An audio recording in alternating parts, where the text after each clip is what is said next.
语法体系也是一样，有两个含义。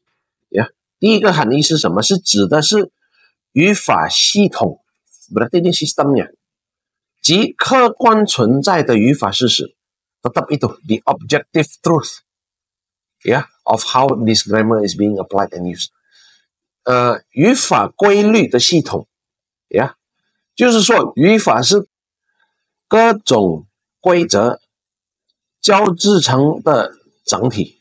Nah, inilah yang menjadi supporting argument kenapa kita tadi dikatakan di bagian 2 itu prosesnya adalah 分开又结合起来研究。Karena memang itu. Pada dasarnya at the end of the day dia adalah perpaduan yang secara keseluruhannya itu kalau mikro detailnya udah dapat terus dipadu dan pemahamannya udah benar, proses belajarnya udah benar, dia harusnya makin jelas. Oke? 而且是什么呢？自成系统。什么叫自成系统？ Dia sistem yang apa? Yang jadi sendiri, alami. Artinya apa? Ini kembali lagi ke statement yang tadi.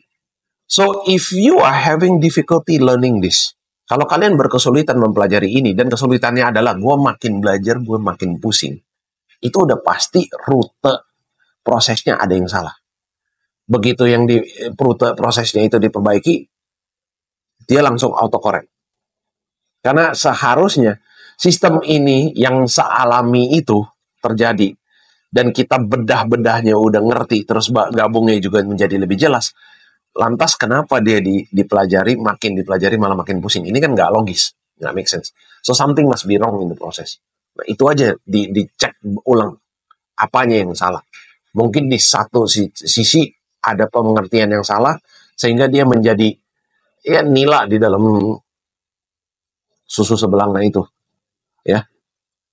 hilangkan nilainya itu susunya kan mungkin akan putih kembali dalam tanda kutip, Nah, 下级单位组成上级单位的各种格式。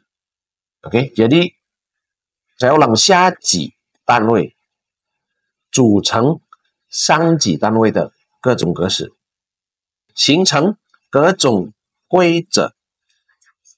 这些语法单位及其结构规则不是杂乱无章的并凑在一起的。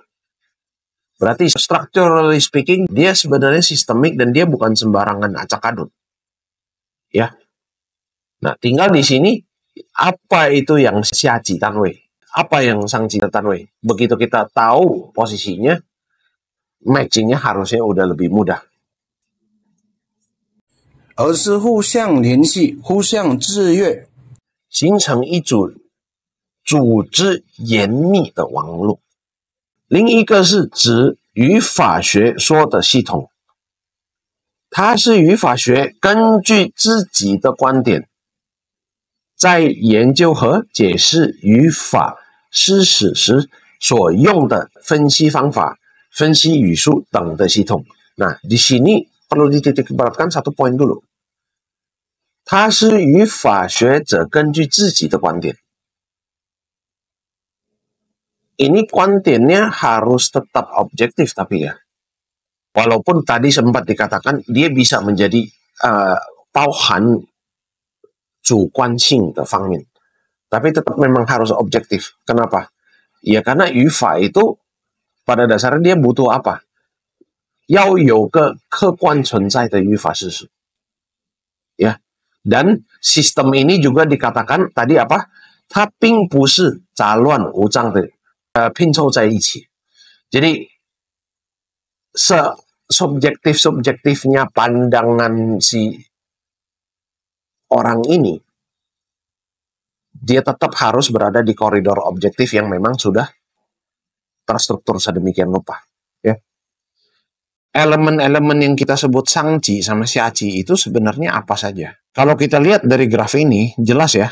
下面最下面的那个层次下级关系 kalau dari perspektifnya itu kosakata 语数加语数就是词 ya kan 词加词就是变成短语 terusannya 短语加短语就是单句 ya kan 单句加单句就是变成复句 dan akhirnya ketika 复句 bergabung dia menjadi 语片 hierarkinya seperti itu Ini sama kayak konsepnya kalau misalnya di lingkungan masyarakat kita ya itu yang paling bawah kan what's the smallest unit gitu kan.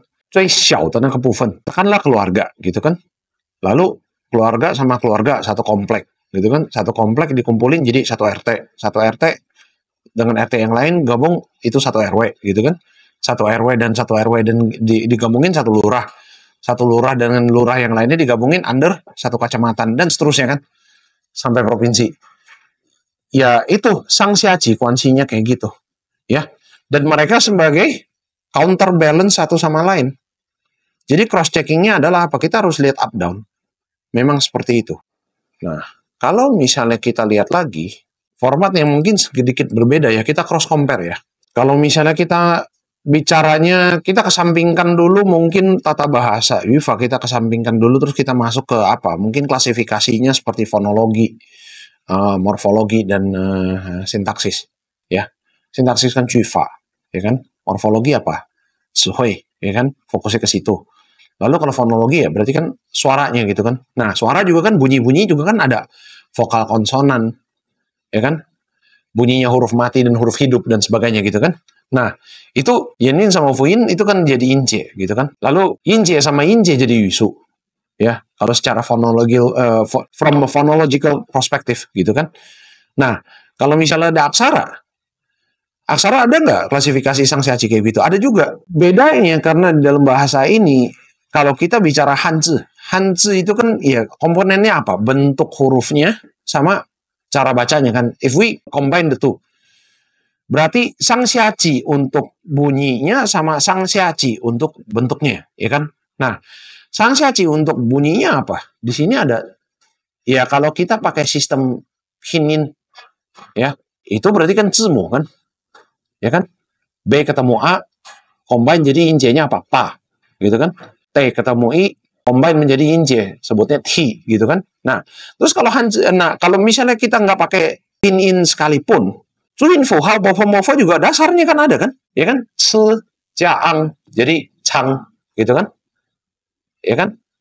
Dan seterusnya gitu loh. Nah, kalau Hanzi itu apa? Ya guratan. Guratan plus guratan jadi bentuk. Ya kan? Guratan plus guratan jadi bentuk, terus radikal plus sebelahnya menjadi, ya itu. Hanzi-nya itu sendiri. Jadi kalau di sini dasarnya, bedanya kalau kita cross compare Yinjie sama Pihua secara bentuk hurufnya adalah apa? Pihua itu sendiri kalau di Hanzi kita anggap dia udah the most bottom line. Ya. Di bawah dia udah nggak ada apa-apa lagi. Kalau Yinjie di bawahnya ya itu. Kalau pakai kita lihat dari perspektif Pinyin ya itu berarti semuanya. Huruf Latinnya A, B, C, D, E dan sebagainya. D plus U jadi tu gitu kan. J plus U jadi Ju gitu kan. Itu yang menjadi determining factor yang mengubah Yinjie-nya itu sendiri. Nah, kalau Hanzi-nya Pihua ya udah. I Heng I Su Zuinfu juga sama. Ya. Nah, dan adapun stratanya kita bariskan di sini sama dengan apa nih si Hanzi-nya ini. Tapi di atasnya payungnya masih tetap Yinjie gitu kan. Di atas Yinjie itu Yusu dan Hanzi itu berada di satu strata, satu peringkat dengan Yusu itu sendiri. Dan yang ke atas semua udah sama. Yusu juga sama. Ya pasti ci jia ci jadi apa? Tuanyu jia tuanyu jadi apa? Tanju dan seterusnya. Mengulang kaidah konsep yang awal tadi kita bicarakan. Mind map breakdown yang tadi agak ruwet, kita bisa lihat kalau mau kita pisahkan differentiation-nya itu hanya morfologi dan sintaksis ya. Ika是词法, ika是句法. Nah, sasaran kajiannya itu sebenarnya intinya apa? Yanjiu fanwei-nya itu apa? Perspektifnya bisa kita lihat seperti ini. Ya. Kalau di morfologi yang paling bawah itu apa? Morfemnya, terus di atasnya ci, lalu tuanyu. Sebenarnya ini sama klasifikasinya seperti yang tadi list yang kita lihat itu breakdown-nya. Tinggal perspektif kalau Cuifa itu ci sama ci apa yang dikaji? Bedanya itu. Ya kan? Simpelnya adalah morfologi kita ngelihatnya ke dalam. Ini kajian internal. Isinya komponennya apa, ya kan? Makanya kita bedahnya itu strukturnya dan sebagainya. Lacing-nya, lalu dia apa jeko-nya dan seterusnya. Sintaksis kita ngelihat apanya? Dia influence outside of the word itself gitu loh. Jadi ini kata ini ditempatkan di sini, ini fungsinya apa, hubungannya apa, terus penempatannya itu memaknai dan mengisyaratkan apa, gitu kan? Nah, Tuan Yu juga sama-sama. Kalau di perspektif morfologi kita autopsi ke dalam, kita bedahnya ke dalam. Ini apakah kuting, apakah apa, gitu kan? Nah, kalau Tuan Yu di perspektif Cifa, yang kita bahas apa? Yaitu karakteristiknya, fungsionalnya, dan sebagainya. Ya kan? Sehingga, karena bedanya begini, makanya kan Cifa itu at the end, di tingkat atasnya dia akan mengkaji ya kalimat. Sintaksis sudah pasti nggak akan lari dari kalimat. Sedangkan morfologi berhenti di frasa. Ya, karena memang Sihuixue kan.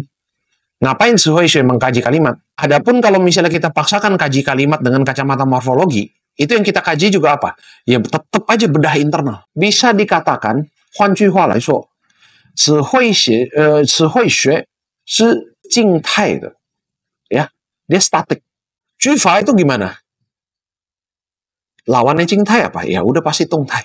Dia bergerak dan dynamic. Di antara statik dan dynamic ini aja perspektifnya. Walaupun komponennya sama. Sasarannya kemana, apa yang difokuskan, dan sebagainya.